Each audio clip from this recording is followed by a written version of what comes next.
And what might be in your basket? I must find that girl.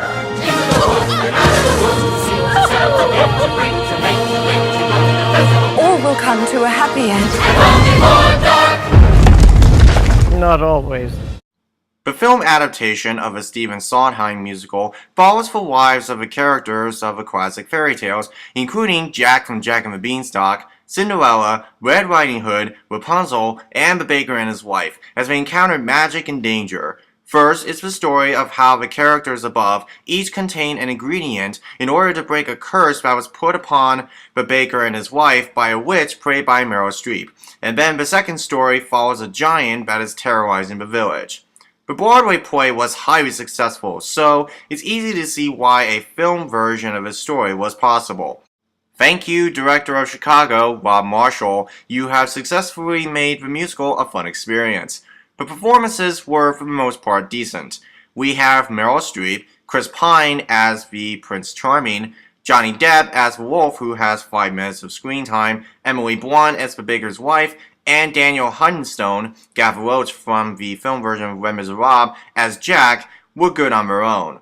The others were just okay. The effects were cool, the set design was interesting, and I like how we are subjected to a fantasy land of how being lost in the woods can interact with wishes and dreams one may have.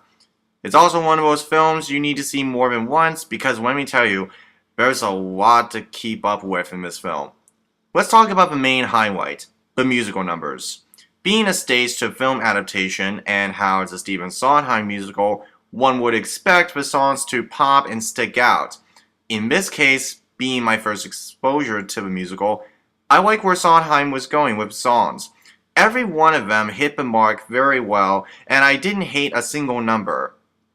Well, maybe there were a few numbers that dragged a little, but outside of that, it is well done.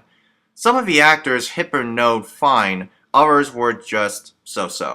Meryl Streep faltered at times, but the number where she sings to Rapunzel was spot on. If I have one minor complaint about the songs, it's that anytime they were singing about the woods, it almost sounds like a debate. I'm like, guys, it's just the woods. It's not a minefield. It's like, into the woods, it's time to go, and maybe all in vain, I know. Into the woods, but even so, I have to take the journey. Yeah, they talk like they're in a debate session. But I guess that's what Sondheim intended, to make the woods seem like a scary place. I enjoyed the film a lot. It might not be a perfect or an amazing movie, but for someone who loves Broadway musicals, this was a real treat for me. I say check it out if you're a fan of musicals or you're a fan of Into the Woods in general. 4 stars out of 5.